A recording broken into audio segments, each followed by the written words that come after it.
Hi there, this is Leonard from Kosmic Sound and welcome to a very special presentation in our studio series of videos. Now over the last couple of years we've brought you a lot of different videos showing you specific products or comparing particular products within a certain product range. And what I wanted to do today is bring all this together and just give you an inclusive video that explains everything you're going to need to have in your home studio. So before we even get started on hardware, let's just take a look at your room. Think about this very carefully. Now, most people are going to be putting this in just a small spare room in their house, but even if you're going to do this, just a couple of things to make sure that you do. The first thing is make sure you don't put your setup in a corner. So what that essentially means is don't put your speakers in the corner.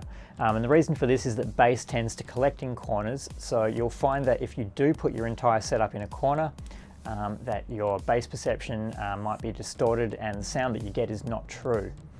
Other than this, there are a couple of other things you might want to do, which is to break up the walls. You can do this with acoustic treatment, as you can see in the room that I'm sitting now. If you can't afford acoustic treatment, you can do this simply by using shelving, cupboards, couches, anything that can be used to break up the wall or indeed absorb sound can be helpful. So let's break it down. The first thing you're going to need in any computer-based studio is of course a computer. Now I don't want to get into Mac versus PC debate here, but just to make sure whatever platform you go for, make sure that when you build it, it is built specifically for music. You have as powerful a CPU as you can possibly afford and as much RAM as you can afford to put into it.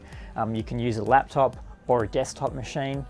It doesn't really matter, just make sure it's as high spec as possible, and if you can, make sure that you keep it specifically for music. So once you've got your computer sorted, you're going to need some software on it, of course. Now there are a lot of products on the market. For this, best to check out our software comparison video that we've already done, and that will explain how you can best choose the software that's right for your situation. So the other thing you're going to need software-wise is something to generate sounds. Most software packages will come loaded with heaps of sounds and instruments, but you often find that you don't have the ones that you need, and it's in this case that you want to expand your library, and that's where a program like Complete comes in very handy. There have obviously been a pretty long series of these. They're up to the 8th version now, and this one is the ultimate version that comes on its own hard drive. This will give you a number of tools from synths to instruments such as pianos, guitars, band instruments, orchestral instruments. So it gives you heaps of tools to get sounds happening within your software. Other than that, you might want to invest in some extra software plugins such as effects, or you might be content just to use the ones that come with your audio workstation software. So your next issue is going to be how to get sound in and out of your computer. And this is where an audio interface comes in. Now, every computer will have an audio interface built into it already in the form of an internal sound card, but please bear in mind this thing is not designed for audio production. So you're best to get your hands on an audio interface of some description. The one I've got here is the RME Fireface 400, and this is a very good one, but you'll find you can get them as cheap as $150 and they may go up to thousands. Just to give you an idea of what they're going to do, the first thing they're going to do is take inputs. This might be a guitar or other instrument, it might be a microphone, and convert that signal to digital information that a computer can process. On the out stage, what it'll do is send the sound out to your speakers so you can monitor back and produce. So the advantage of having an external sound card is that the converters from digital back to analog are much better quality than what you'll find in an internal sound card. And the result of this is that it'll make it much easier for you to mix, and it's a lot more accurate. So when you are sitting there trying to produce, all those sounds will leap out at you a lot more than they will using your internal sound card. So just one additional thing to mention on the topic of audio interfaces. If you're a recording producer and you're wanting to record lots of instruments, then you're going to want to look at an interface that has got enough preamps for you. And usually if you're going to be doing something like drum mic, you're going to want to get one like this. It's going to give you a full 8 mic preamps on the back, as well as some extra line inputs and outputs, so you can run this however you want, and it'll give you the potential to plug in as many devices as you're going to need at one time. Just one thing to be aware of with these is that when you have an interface with heaps of preamps on it, it's usually going to be Firewire, so just make sure you have a Firewire port on your computer if you're going to want to use one of these. So the next stage from your audio interface is to get the sound out to something that's going to enable you to hear back what you're doing. And this is going to be a set of studio monitors. We already have a video online that compares specific brands of studio monitors, so if you want to get a more detailed look at this, please check out that video. But just to give you an idea of what you're going to be looking for, you want a set of speakers that are totally flat, that give you the clearest possible response, so that it enables you to mix your music to the best of your ability. Make sure you keep them at ear level. They're also going to be near field monitors, so make sure they're close to your head. Best way to do this is to create an equilateral triangle between the two speakers and you. And if you can't get the height right, a good idea is to get yourself some studio monitor stands and position them just behind your desk. It's also always a good idea to have some monitor pads to put your speakers on, and that'll also help with your sound. So another addition to your output setup may be a good set of studio monitoring headphones. Like these. These ones are made by KRK. There are lots of different ones on the market.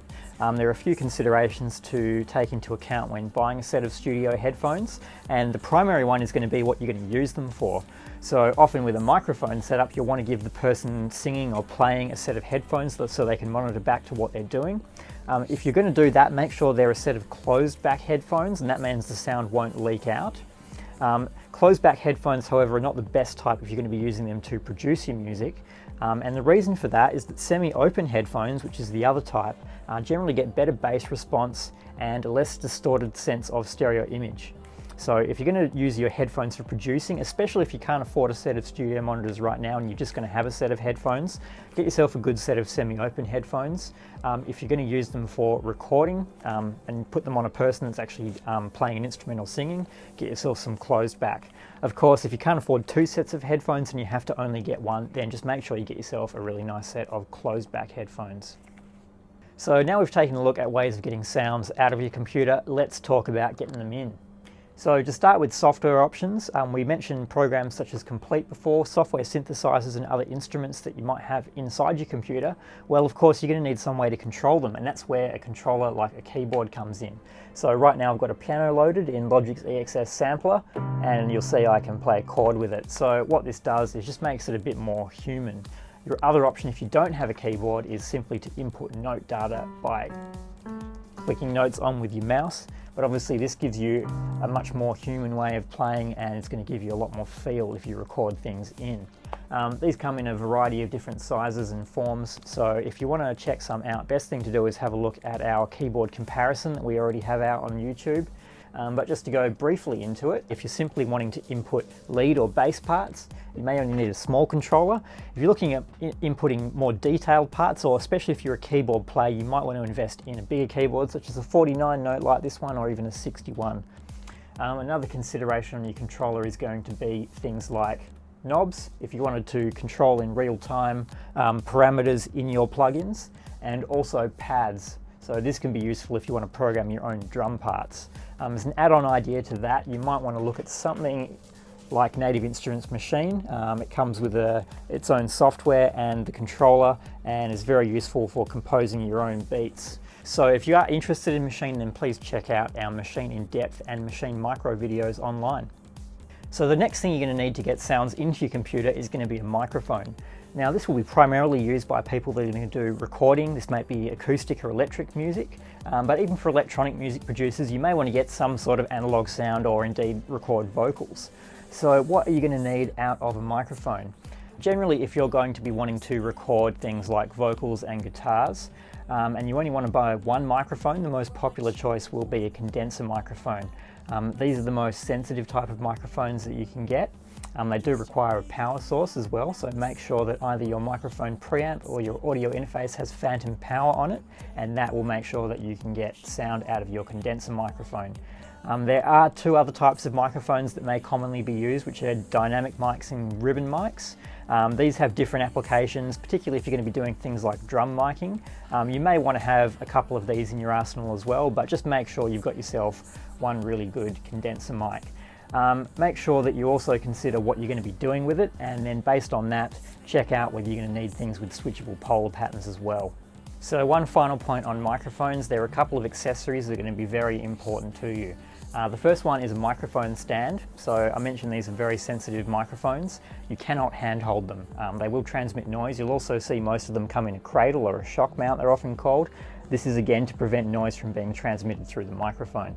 The final thing you're going to need is a pop filter if you're going to be recording vocals. This prevents P's and S sounds from coming through strongly on your recordings that can be quite harsh. So make sure you get yourself a good pop filter. Another thing to consider when you're using a microphone is just making sure that only the sound that you want to get into the microphone is getting there. You may live on a residential street with heaps of traffic noise, or indeed you might just be in a room that's particularly reflective and you might be getting sounds that you don't want to hear. The best way to treat this is to get yourself a good reflection filter, and this is essentially just a piece of acoustic foam that sits behind the microphone and comes around it and makes sure that rear reflections are stopped from entering it. This will just ensure that you have the best quality recording as possible without having any unwanted sounds added to it. We also have a detailed microphone comparison video online, so if you want to get some more information on that, please check that out. So another point to consider when you're looking at microphones is going to be preamps.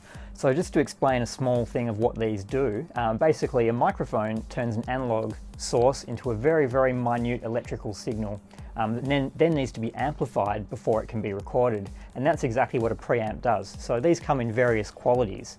You'll get preamps that are built into your audio interfaces, but sometimes these might not be good enough for your purpose, and that's when you're going to go and buy yourself an external microphone preamp. So we carry lots of these in stock as well, but they're all suited to different needs. But just to give you a brief idea, you can get things by Universal Audio, Charter Oak, Aphex, PreSonus. There are lots of different options here. You can get tube ones or solid state ones depending on what type of sound you need.